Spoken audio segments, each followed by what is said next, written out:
Hello, everyone. I wanted to talk about some of the things that I struggle with as a writer, or not just as a writer, but just as a human being in general. Because, some of you might think, based on my videos, that I am like this very erudite intellectual, which I suppose an aspect of me is definitely that, but I struggle with a lot of things that the average person can do quite well, but I can't do.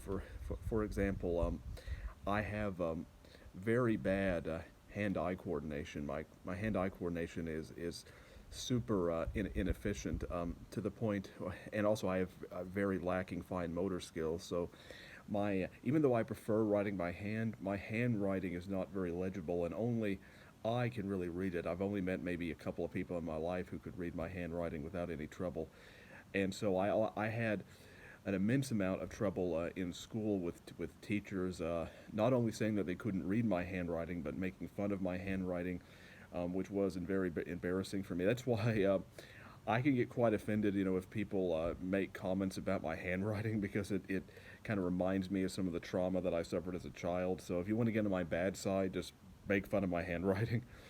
But also I struggle with cutting things, with forks and knives. I've always had struggled with cutting things with knives, and although I have improved in that area somewhat over time, and also I have trouble tying knots. One of the reasons that's why I wear laceless shoes, because I have trouble tying knots. I technically can tie a knot if you give me a long time to do it, but I can't do it within just a few seconds like many people can.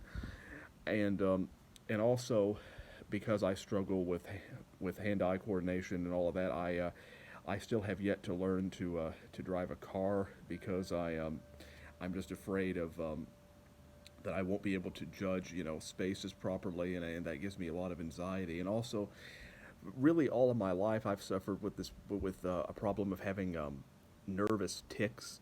So, for example, that really tend to pop up whenever I become overly emotional about something, whether happy or sad or angry, where I may start doing this with my face, or flapping my hands like this, and these are involuntary tics. I usually don't know I'm doing them now.